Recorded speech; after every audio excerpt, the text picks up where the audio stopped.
Good afternoon, ladies and gentlemen. Shalom. I'm David Mencer, Israeli government spokesman for the National Public Diplomacy Directorate in the Office of the Prime Minister. Questions in the chat, please, after a very few words from me. It's Wednesday, the 9th of October. As a reminder of Israel's war aims, the war will continue until all objectives are achieved. The return of all of our hostages, 101 of them, let them go now. The dismantling of Hamas's military and governmental capabilities, the elimination of the terrorist threat to Israel, and the safe return of our northern residents to their homes. It's Israel's obligation, it's our right, and it's our duty to protect our sovereignty and the sovereignty of our citizens and the safety of our citizens in accordance with international law. Let me start with the message which the Prime Minister shared yesterday about his vision for a better future between the peoples of Lebanon and Israel. You can see it in full online on our website or just on YouTube. Just a couple of key points. Firstly, the Prime Minister emphasized that Hezbollah, backed by Iran, has brought nothing but destruction and suffering to Lebanon. All communities have been impacted, whether it's Christians, Druze, Sunnis and Shiites. Israel made a clear call last night for the Lebanese people to seize the opportunity to reclaim their country from Hezbollah's control and restore peace and prosperity. Secondly, he called on the people of Lebanon to take a stand against Hezbollah's war against Israel, which has dragged Lebanon into chaos. By freeing Lebanon from Hezbollah, future generations can live in peace, avoiding the further escalation and suffering.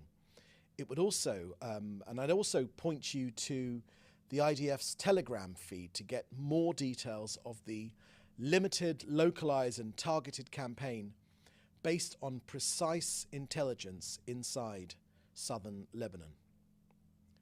Next, just this morning, Israel suffered another terrorist attack in Hadera.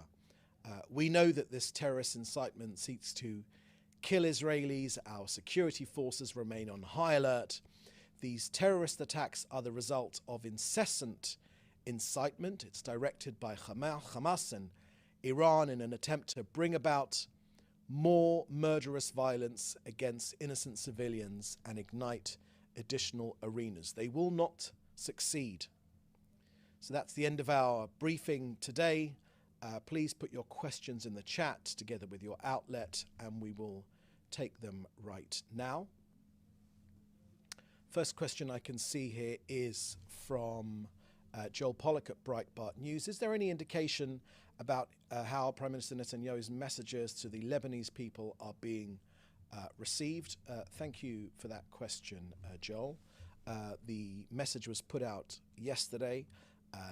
In addition, in previous days, over the last 2 weeks, the Prime Minister and the IDF have also put out messages to Lebanese civilians. We've done it on the internet, with phone calls, with radio stations, with flyers, with emails, with websites. We've done it in every possible way to tell the Lebanese people that our battle is not with the long-suffering Lebanese people.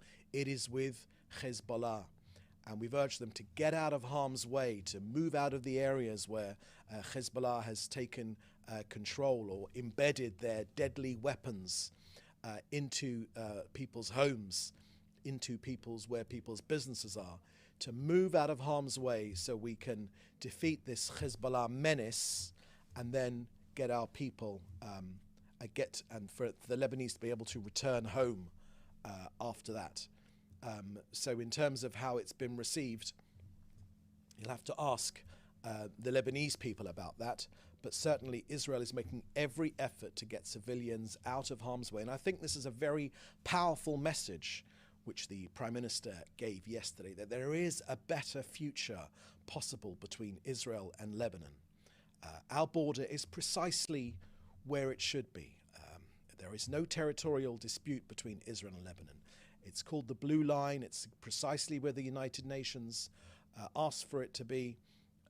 It's been many, many years that Israel, I think 25 years, the Prime Minister mentioned last night, that Israel has withdrawn from Lebanon, and a better future is possible between our two peoples.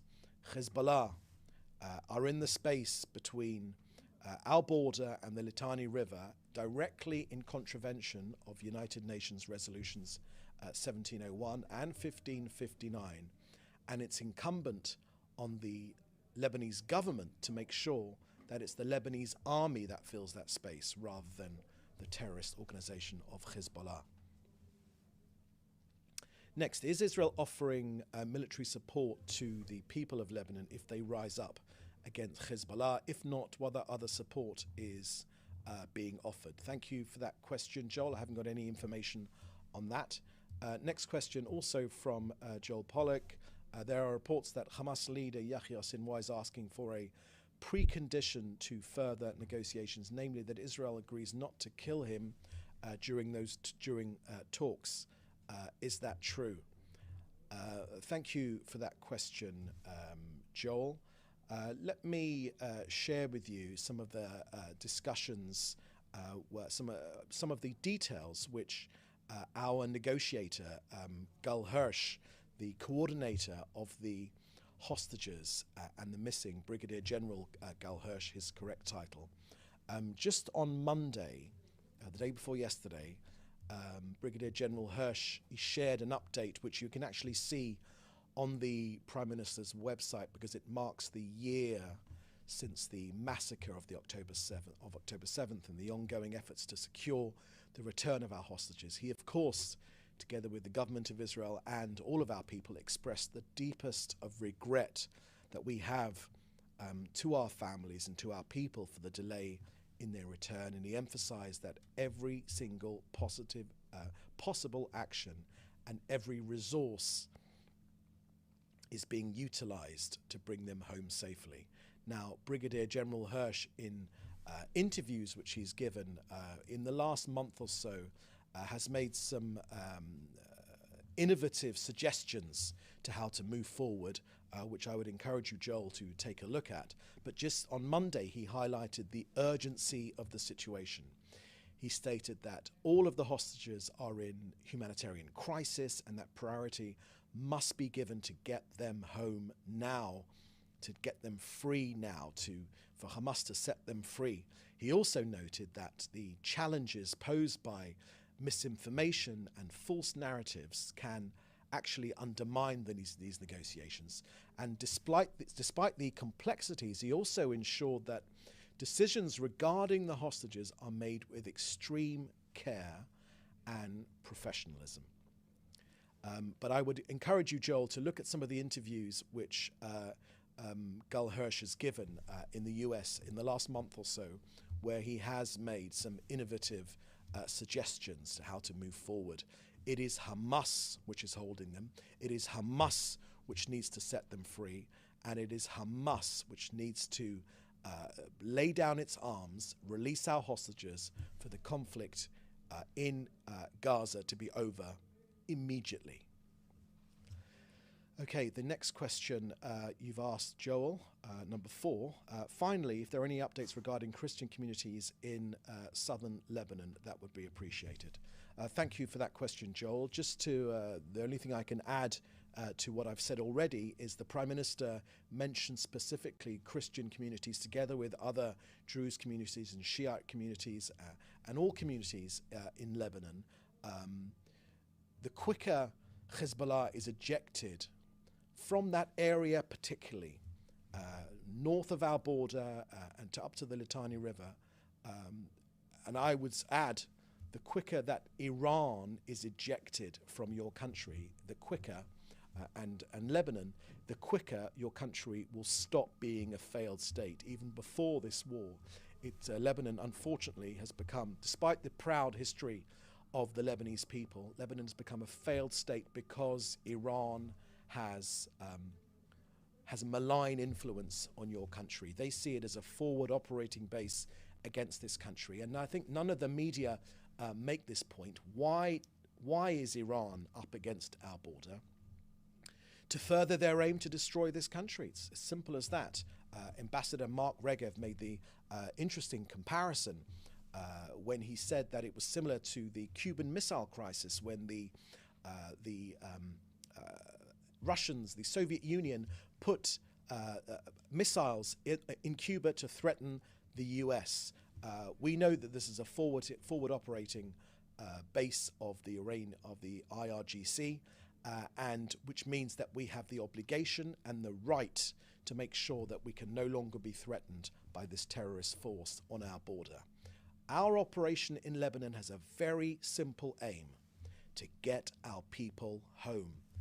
65,000 of our people have been evicted from their homes. It's obscene. No one should be a refugee in our own country. They need to be allowed to go home right now. And our military has advised the regional councils in the area to start preparing for those people, for our people to be able to come home when this terrorist threat has been eliminated. Next question here I can see is from Hannah Julian. It's regarding the Prime Minister and President Biden and a potential phone call. Thank you for that question, Hannah. Look, as we've done throughout these discussions, and me from this podium, we don't give an ongoing report on everything which is going on behind closed doors, but I'll tell you very clearly, the US and Israel, we share a healthy and a productive relationship between two great nations. Our contacts are extremely frequent. They are at every single level. Our nations are the closest of allies, and our militaries are coordinated.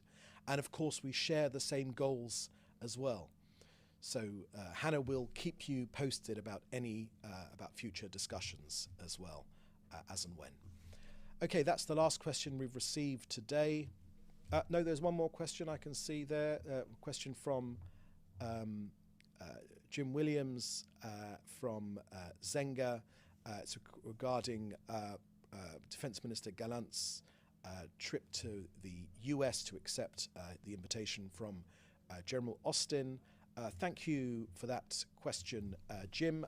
The Defense Minister's just put out a statement regarding his visit. It's in Hebrew right now, but I think it's about to be translated, if I'm not mistaken. So you can see the latest on that from there. Okay, so that is the last question. Thank you for joining us today. Our next briefing will be tomorrow. We're available for interview and for any other questions you may have. So in the meantime, please do stay safe, and thank you for joining us. Bye-bye.